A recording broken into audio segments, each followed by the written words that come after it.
माननीय सभापति जी, अभी बोलूँगा मैं बताऊँगा, मैं उस पर ही बोलूँगा। माननीय सभापति, मैं धन्यवाद देता हूँ आपको कि आपने मुझे बहुत महत्वपूर्ण विषय पे बोलने का मुझे मौका दिया। अभी मैं तमिलनाडु के डीएमके की माननीय सदस्य कानिमोझी जी को मैं सुन रहा था और उन्होंने मैं उनको धन्यवाद देता हूं कि कई महत्वपूर्ण बातें उन्होंने रखी और अभी भी उनको अपनी अच्छी बातों के लिए बधाई मिल रही है। हमें खुशी है इस बात की कि विपक्ष में जो लोग हैं उनको बधाई मिल रही है, लेकिन सत्ता पक्ष के लोग जब बोल के जा रहे हैं तो उनके सदस्य भी उन्हें बधाई नहीं दे रहा कोई।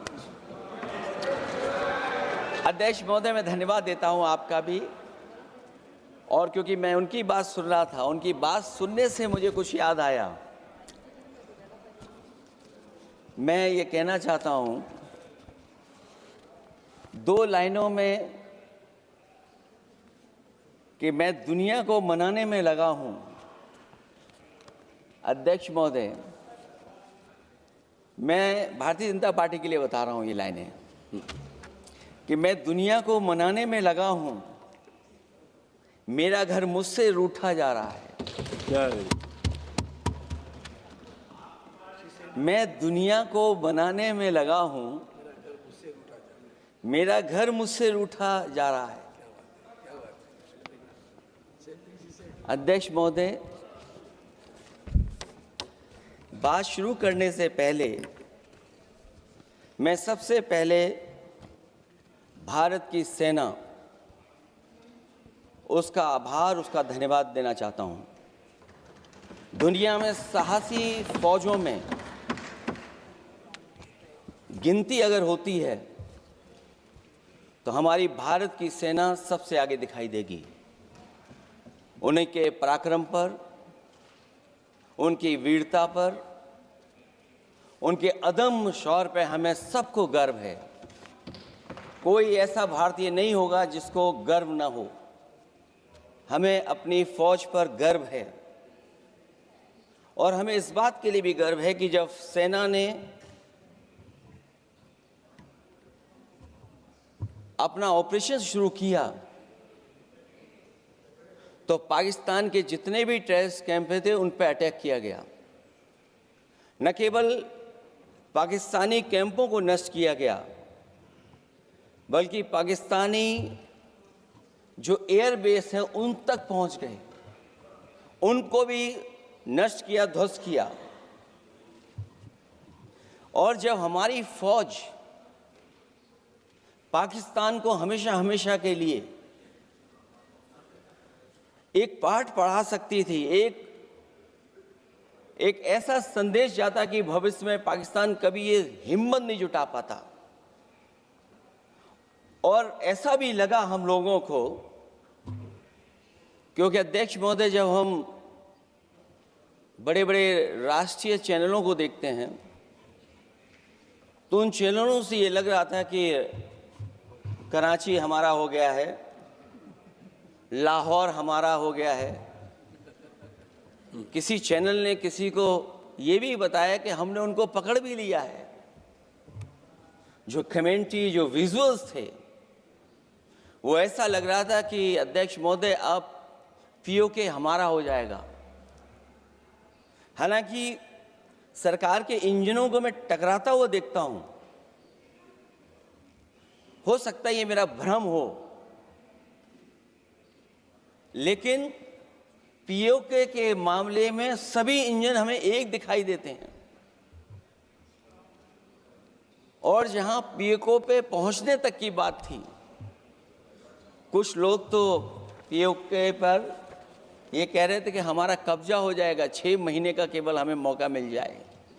ये अफसर सरकार आखिरकार पीछे कैसे हट गई, और क्या कारण था कि सरकार को सीज फायर का ऐलान करना पड़ा?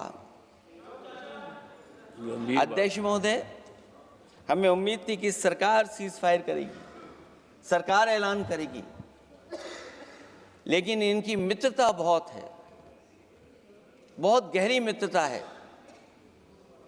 और उसका परिणाम ये है कि इन्होंने अपने मित्र से ही कहा कि आप ही सीज फायर अनाउंस कर दीजिए, हमारी कोई ज़रूरत नहीं है, हम सीज फायर आपसे ही स्वीकार कर लेंगे। आखिरकार किस दबाव में ये सरकार स्वीकार कर रही है? वैसे तो अध्यक्ष महोदय, आज जिस विषय पर बोलने के लिए मैं खड़ा हुआ हूं, दरअसल वो विषय होना ही नहीं चाहिए था। ये दुर्भाग्यपूर्ण है कि आजादी के इतने साल बाद भी ऐसे मुद्दे बने हुए हैं। ये बात अध्यक्ष महोदय पक्ष विपक्ष की नहीं है, देश की सुरक्षा की है, जनता के जीवन और रक्षा की है। हम सब मिलकर के कोई ऐसी नीति रणनीति बनाते क्यों नहीं है जिससे सीमाएं हमेशा शांत रहें। लेकिन पहलगांव की घटना ने साबित कर दिया है कि लापरवाही देशवासियों की जान ले सकती है। और अभी जब मैं सुन रहा था और बहुत ही उत्तेजित भाषा में जब जवाब मिल रहा था, उत्तेजित भाषा इसीलिए बोल रहे हैं कि जनता सम्मोहित हो जाए, जनता स्वीकार करने लगे। लेकिन सच्चाई ये नहीं है। आप कितना भी उत्तेजित बोलें, देश की जनता समझ रही है। ये सही है कि जनता के इमोशंस का लाभ आप उठा रहे हैं शासन करने के लिए। जनता का इमोशन का लाभ उठाती है सरकार। मुझे याद है कि जिस दिन पहलगाम हमला हुआ, उस दिन वहां का हर पर्यटक पूछ रहा था, जो पर्यटक पूछ रहे थे कि खतरों के बीच मेरी रक्षा करने वाला कोई वहां क्यों नहीं था। आखिरकार ये सबके मन में सवाल यही है कि जिस समय घटना हुई, आखिरकार उन्हें बचाने वाला कोई क्यों नहीं था। और जो सरकार ये दावा करती है, 370 के बाद ये कहा सरकार ने कि भविष्य में कोई आतंकवादी घटना नहीं होगी, वहां टूरिज्म बढ़ेगा। जितने लोग वहां गए वो सरकार के भरोसे पे गए थे, वो सरकार के आश्वासन पे गए थे। और आखिरकार सिक्योरिटी लैब्स की जिम्मेदारी कौन लेगा? अध्यक्ष महोदय, सबसे बड़ा सवाल यही है कि सिक्योरिटी लैब्स का रिस्पॉन्सिबल कौन होगा, वो जिम्मेदारी कौन लेगा? और ये जो पहलगांव की घटना हमारे इंटेलिजेंस फेलियर की वजह से है। उन्हें मैदान को खुला छोड़ दिया। वो सरकार जानती होगी कि कितना समय लगा होगा फोर्सेस को आने में। आखिरकार वो जिम्मेदारी किसकी है? और फिर सरकार को ये जरूर बताना चाहिए कि सरकार क्या क्या कदम उठा रही है कि भविष्य में ऐसी घटना ना हो। क्योंकि पहलगांव से पहले पुलवामा भी हुई, और पुलवामा में भी यही बात रखी गई थी कि इंटेलिजेंस फेलियर है। उस समय भी किसकी जिम्मेदारी थी इंटेलिजेंस फेलियर की? किसी को नहीं पता। और अगर इंटेलिजेंस फेलियर पहले था तो पहलगांव में भी वही इंटेलिजेंस फेलियर हम लोगों को और पूरी देश की जनता जानती है। आखिरकार जिम्मेदारी किसकी बनती है? जो लोग बड़ी बड़ी बातें कर करके चले गए, कम से कम देश के सामने एक सबसे महत्वपूर्ण सवाल, उसका जवाब सरकार की तरफ से आना चाहिए। क्योंकि हमारी सीमा पर जो सुरक्षा है, जो रक्षा करने वाले हमारे सेना के लोग हैं, वो हमारी सीमाएं सुरक्षित रखते हैं। लेकिन हमारे भारत का क्षेत्रफल क्या है, और सरकार को कम से कम ये जानकारी देनी चाहिए सदन को, देश की जनता को, कि जिस समय सरकार में ये भारतीय जनता पार्टी आई है और आज जब हम सदन में चर्चा कर रहे हैं तो हमारे भारत का क्षेत्रफल क्या है, कम से कम क्षेत्रफल पता होना चाहिए। क्योंकि जब हम सवाल पूछते हैं, और जो सवाल पर्यटक पूछ रहे थे कि कुछ ऐसे लोगों को सरकार की ओर से चारों तरफ से चाक चौबंद सुरक्षा घेरा क्यों दिया जाता है, वो जो साबित होते हैं, जो हमारी रक्षा क्यों नहीं की गई। पहलगाम के दूसरे दिन की जिस तरह की राजनीतिक कार्टून, क्योंकि जिस तरह का लाभ लेना चाहते हैं भारतीय जनता पार्टी के लोग, हम सब ने देखा कि पहलगाम के दूसरे दिन ही जिस तरह का राजनीतिक कार्टून भाजपा के ऑफिशियल हैंडल से पब्लिश किया गया और हमारे द्वारा घोर आपत्ति किए जाने पर हटाया गया, उसने साबित कर दिया कि भाजपा के लोग भी जानते हैं कि दुख की इस घड़ी में उन्होंने देश की भावनाओं के साथ बेहद खिलवाड़ किया है। भाजपा बताए कि ऐसे संवेदनहीन लोगों के खिलाफ उन्होंने क्या कार्रवाई की है। ये अति गंभीर प्रश्न है कि जिन्होंने अपनों को खोया है उन पर दबाव डालकर के बयान भले बदलवा दिए जाएं, लेकिन भाजपा याद रखें, बयान बदलवाने से सच नहीं बदल जाता है। पहलगांव के शहीद सैनिक की पत्नी द्वारा देश हित में शांति और सौहार्द की अपील करने पर उनसे जिस तरह का दुर्व्यवहार और उपशब्द कहे गए, उससे हर महिला और सच्चा देश प्रेमी बहुत दुखी है, आहत और शर्मिंदा हुआ है। ये सब जानते हैं कि किन लोगों की हरकत थी। इस संदर्भ में और परिप्रेक्ष्य में हमने महिला आयोग को पुरजोर अपील की थी कि वो नारी की गरिमा के विरुद्ध गलत बयानी करने वालों के खिलाफ केवल शाब्दिक औपचारिकताएं न निभाएं और बल्कि सही से कार्रवाई करें, लेकिन उस पर भी कुछ नहीं किया सरकार ने। पहलगाम की पीड़ित महिलाओं के बारे में कहे गए बयान के लिए निंदनीय शब्द से निंदनीय शब्द तक को आपत्ति होगी। नारी वंदन की जगह नारी का अपमान, निंदा और हर संभव शोषण उत्पीड़न करना ही। पहलगाम में हुए आतंकवादी हमले के जवाब में एलजी साहब ने कहा कि वो इंटेलिजेंस फेलियर है, लेकिन यह नहीं बताया कि फेलियर क्यों हुआ है। अध्यक्ष महोदय, मैं उम्मीद करता हूं कि सरकार का ये जवाब जरूर आए कि फेलियर क्यों हुआ है। ऑपरेशन सिंदूर के नाम पर जो प्रचार किया गया वो भी निंदनीय है। सच तो यह है कि ऑपरेशन सिंदूर का होना ही सरकार की विफलता का प्रतीक है। इससे बड़ी विफलता सरकार की कोई नहीं हो सकती कि अध्यक्ष महोदय हम और आप सब मिलकर के बैठ करके सिंदूर ऑपरेशन पर बहस करें, चर्चा करें। ऑपरेशन सिंदूर के दौरान विदेशी लोगों ने दावा किया कि उन्होंने उसे रुकवाया है। ये बात कई बार माननीय सदस्यों की तरफ से आई है कि आखिरकार किसने रुकवाया। हमसे हमारी संप्रभुता खंडित हुई है। संप्रभुता ही स्वतंत्रता की सुनिश्चित करती है। इधर आज़ादी के अमृतकाल का ढिंढोरा पीटा जा रहा है, उधर हमारी इंटीग्रिटी को चुनौती दी जा रही है। देश की विदेश नीति पूरी तरह फेल है। ऑपरेशन सिंदूर और पहलगाम की घटना पर दुनिया के किसी भी देश ने हमारा साथ नहीं दिया। ये हमारी विदेश नीति का संकट काल है। हमारे पड़ोसी देश या तो अतिक्रमण कर रहे हैं या हमारे साथ नहीं खड़े हैं। और अध्यक्ष महोदय,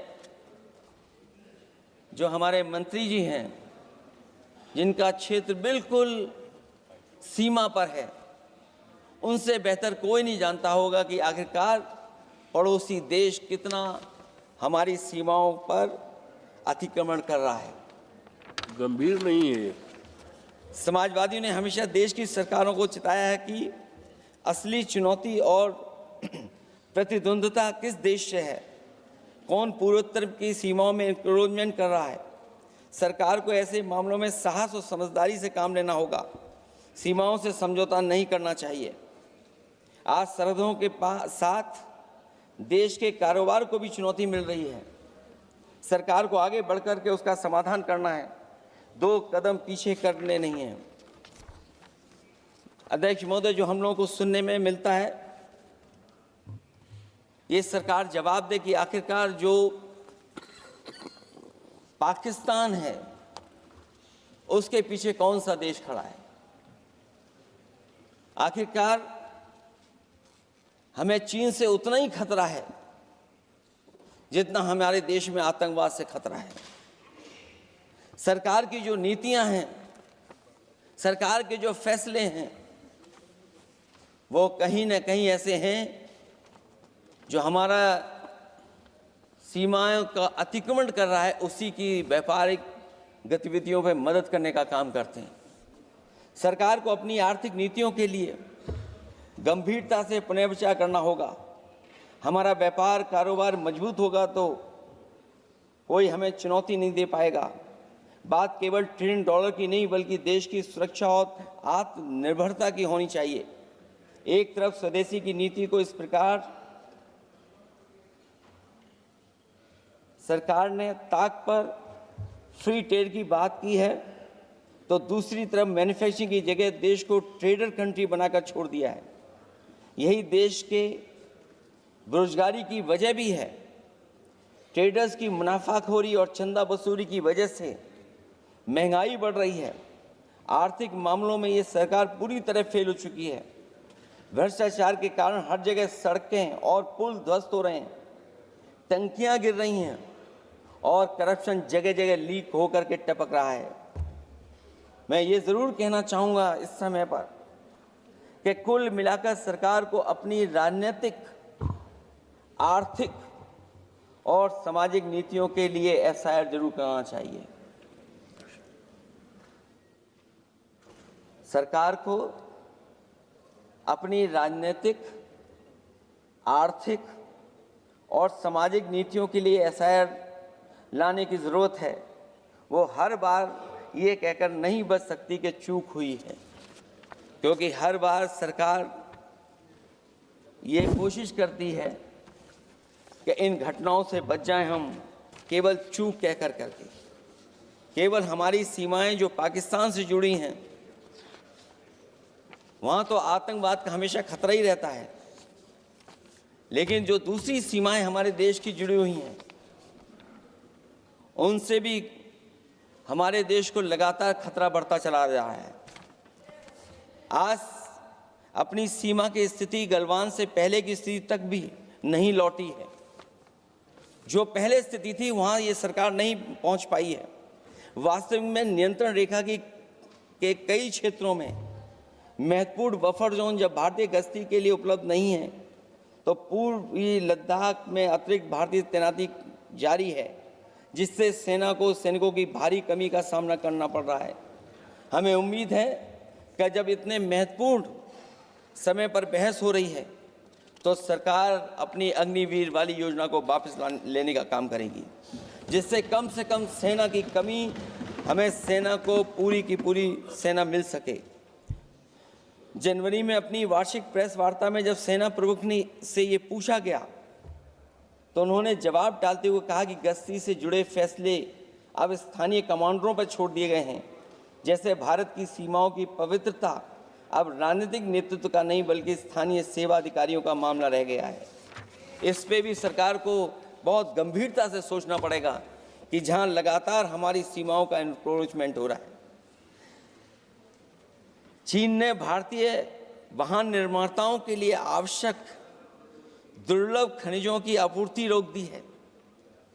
सुना है कि बुलेट ट्रेन प्रोजेक्ट के लिए सुरंग खोदने वाली मशीनें, डीएपी जैसे उर्वरक और यहाँ तक कि कई बड़ी कंपनियों की रणनीति के तहत उनकी सप्लाई रोकने का काम किया है। जहां हम एक तरफ आत्मनिर्भर का नारा दे रहे हैं, वहीं हम किस पर निर्भर होते चले जा रहे हैं, ये भी विचार करने का सवाल है। सुनने में आ रहा है कि कुछ महीनों के बाद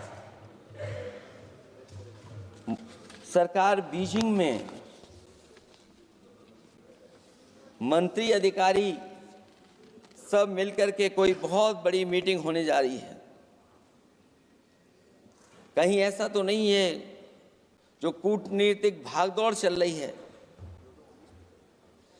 कहीं कोई हमारी कमजोरी तो नहीं उजागर कर रही है। इसलिए जहां हमें पाकिस्तान से खतरा है, उसकी सीमाओं से हमारा आतंकवाद आ रहा है, वहीं जो उसके पीछे खड़ा हुआ देश चीन, उससे भी हमें सावधान रहना पड़ेगा। और अध्यक्ष महोदय, हम सब समाजवादियों ने कई मौकों पर ये बात रखी और कही कि हमारा खतरा पाकिस्तान से नहीं है, हमारा खतरा है चीन से। न केवल वो हमारी जमीन छीन रहा है समय समय पर, बल्कि हमारे बाजार को भी छीनने का काम कर रहा है। इस सरकार को कहीं न कहीं आतंकवाद को और पाकिस्तान को लगाम लगाने के लिए 10 या 15 साल का ऐसा फैसला लेना चाहिए जिससे कि वहां से हमारा कारोबार कम होता चला जाए। और अगर हमारा देश महोदय कारोबार कम नहीं होगा तो हम अपने देश को आत्मनिर्भर भी नहीं बना पाएंगे। ये जो आत्मनिर्भर का नारा है, कहीं ऐसा तो नहीं है नारा कुछ व्यापारियों को लाभ पहुंचाने के लिए हो रहा हो? क्या व्यापार और राजनीति का संबंध ऐसा हो सकता है कि दोनों एक दूसरे का लाभ उठाएं? और याद रखें कि अगर हमें पाकिस्तान से खतरा है तो चीन राक्षस है, वो हमारी जमीन और हमारी बाजार दोनों छीन लेगा। मैं अंत में अपनी बात खत्म करने से पहले मैं कुछ सुझाव देना चाहता हूं। और मुझे याद है जब पिछली बार चीन से सवाल खड़ा हुआ था, ये सरकार पता नहीं कैसा फैसला लेती है। और मैं अभी विदेश मंत्री जी को जब सुन रहा था तो विदेश मंत्री जी ये कह रहे थे कि जो इंफ्रास्ट्रक्चर बन रहा है वो हमारा बहुत अच्छा इंफ्रास्ट्रक्चर बन रहा है। हम पुल अच्छे बना रहे हैं, हम सड़कें अच्छी बना रहे हैं, हम ब्रिजेस अच्छे बना रहे हैं। क्या ये सच्चाई है कि जिस तरह का चीन अपने सीमा पर इंफ्रास्ट्रक्चर बना रहा है, क्या उससे बेहतर इंफ्रास्ट्रक्चर हमारा बन रहा है? इसका जवाब जरूर सरकार दे। वहीं जहां हमारे डिफेंस को स्ट्रेंथन जितना हम करेंगे उतनी हमारी नेशनल सिक्योरिटी स्ट्रेंथन होगी। ये जो बजट लगातार कम होता चला जा रहा है, इस बजट को बढ़ाना चाहिए और कम से कम जीडीपी का 3% बजट डिफेंस का होना चाहिए। और जो बजट डिफेंस का हो वो नॉन लैप्सेबल हो, मॉडर्नाइजेशन के लिए फंड हो जिससे कि लैप्स ना करे और हमारी रिसर्च एंड डेवलपमेंट लगातार चलता रहे। जो हमें कई बार आश्वासन मिलता है कि टेक्नोलॉजी ट्रांसफ़र भी हो जाएगा, आखिरकार टेक्नोलॉजी ट्रांसफ़र के लिए हमें वर्षों क्यों इंतज़ार करना पड़ता है? आखिरकार इसका जिम्मेदारी कौन लेगा? जो डिफेंस प्रोक्योरमेंट है हमारा, वो डिफेंस प्रोक्योरमेंट आखिरकार क्यों नहीं होता है? जहां सरकार समय समय पर डिफेंस एक्सपो के नाम पर न केवल भारत बल्कि दुनिया से ये कहती है कि हमारे यहाँ इन्वेस्टमेंट करें। आखिरकार डिफेंस एक्सपो के इन्वेस्टमेंट के कार्यक्रम के बाद कितना डिफेंस सेक्टर में इन्वेस्टमेंट आया है? और साथ ही साथ जब आत्मनिर्भर की बात हो तो हमारे देश की अपनी रक्षा करने के लिए हमारे अपने लोग क्यों नहीं तैयार हो रहे हैं? यह सरकार इतना क्यों नहीं जोखिम उठा रही कि हम खुद तैयार हों उन चीज़ों को बनाने के लिए? इसलिए मैं एक बार फिर ये कहता हूं कि जहां पर सेना ने बहुत बहादुरी के साथ अपने पराक्रम के साथ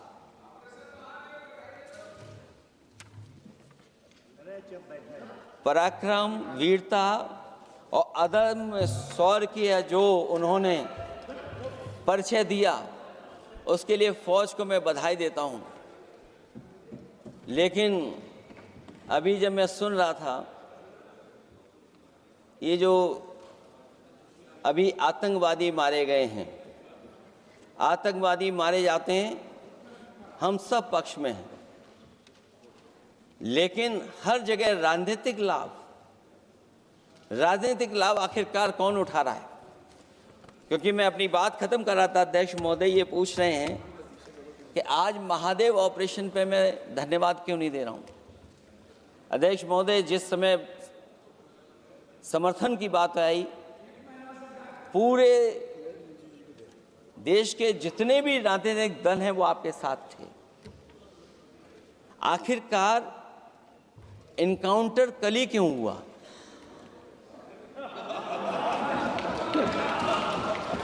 और अध्यक्ष महोदय, फिर वही बात मैं दोहराऊं जिसकी वजह से पहलगांव हुआ, जिसकी वजह से पुलवामा हुआ। अगर ये इतना ही टेक्नोलॉजी और इन सब चीजों को समझते हैं और जानते हैं, इतना ही टेक्नोलॉजी और इन चीजों को सब समझते हैं, तो आखिरकार अध्यक्ष महोदय, पुलवामा में जो गाड़ी में RDX आया, वो गाड़ी आज तक क्यों नहीं पकड़ी गई? और शायद भारतीय जनता पार्टी के लोग ये जानते होंगे कि बहुत सारे विभाग सरकार के होते हैं, सैटेलाइट इमेजेस देते हैं। अगर आज भी भारतीय जनता पार्टी चाहे तो पुलवामा में जो गाड़ी आई है, सैटेलाइट इमेजेस से वो पता कर सकती है कि वो किस रास्ते से वो गाड़ी आई थी। आप हिम्मत क्यों नहीं जुटा पा रहे हैं उसके लिए? और फिर पहलगांव में किसी भी दल ने आपके साथ किसी तरह की राजनीतिक बातचीत नहीं की, लेकिन राजनीतिक लाभ आपने कांग्रेस पार्टी से भी उठाने की कोशिश की, हमारे से भी उठाने की कोशिश की। अगर डेलीगेशन भेजना ही था आपको, तो पॉलिटिकल पार्टीज तय करती हैं, आप नहीं तय कर सकते। ये राजनीति कौन कर रहा है? और फिर अध्यक्ष महोदय, राजनीति करने वाले वो लोग जो अपने चुनावी भाषण में कह रहे थे कि POK हम 6 महीने में ले लेंगे, हम अक्साई चिन्ह ले लेंगे।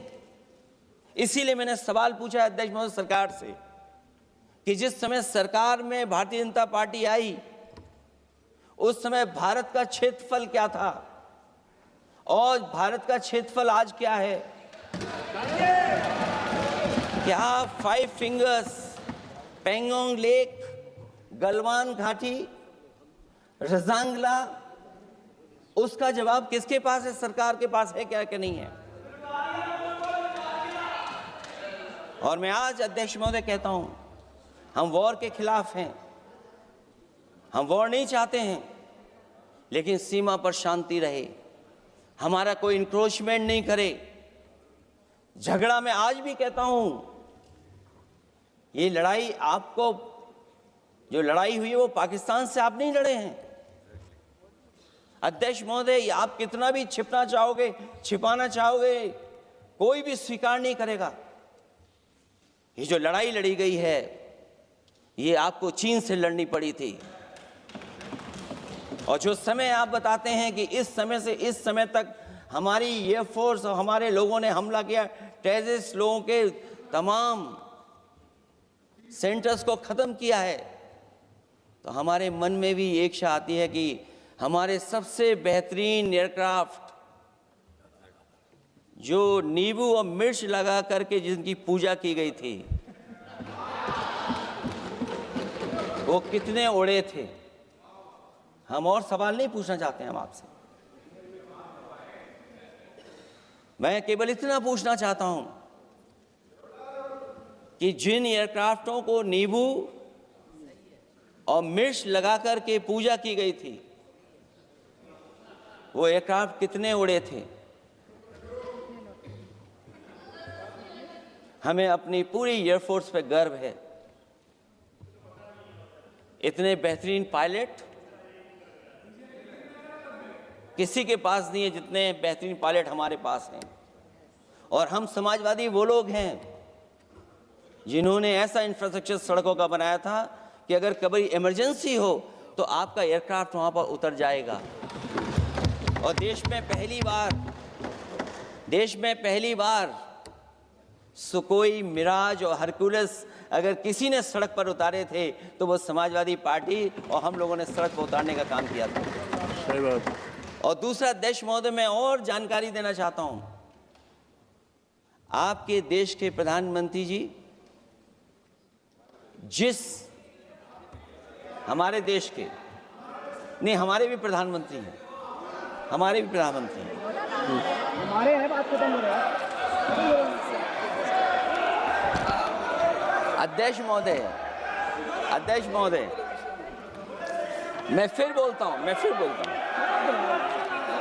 अध्यक्ष महोदय, मैं तो आपको बहुत अच्छा मान रहा था कि आप ही मुझे बुलवा के गए थे। मैं फिर बोलता हूं, देखिए प्रधानमंत्री जी की लाइनें हैं ये वाली, मैं दुनिया को मनाने में लगा हूं, मेरा घर मुझसे रूठा जा रहा है। आखिरकार कौन रूठा हुआ है?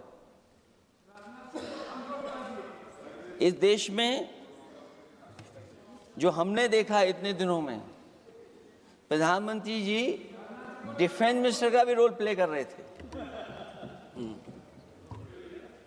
इसलिए जिस सड़क पर हमारे देश के प्रधानमंत्री जी हरकुलस विमान से उतरे थे, वो हाईवे किसी ने डिजाइन किया था? तो समाजवादी लोगों ने डिजाइन किया था।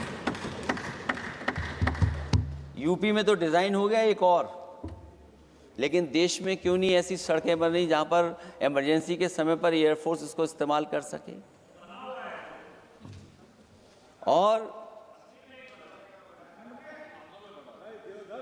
और बनाइए, मैं तो कहूंगा कि और बनाइए, मैं तो कह रहा हूं। और जिस तरीके से हमारी सेना ने जो मुकाबला किया है, सीज फायर के बाद भी ड्रोन आ रहे थे, ये भी सरकार को स्वीकार करना पड़ेगा। आखिरकार सवाल ये है हमारा कि सीज फायर किसके दबाव में किया है और सीज फायर क्यों किया जब हमारी फौज पीको को भी ले लेती और पाकिस्तान के भी।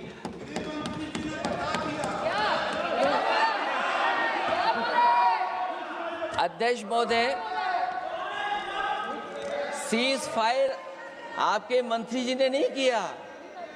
सीज फायर आपके मंत्री जी की तरफ से नहीं आया, क्योंकि हमारे मंत्री जी वो सोशल मीडिया को देखते नहीं हैं। सबसे पहले सोशल मीडिया पे बात आई थी,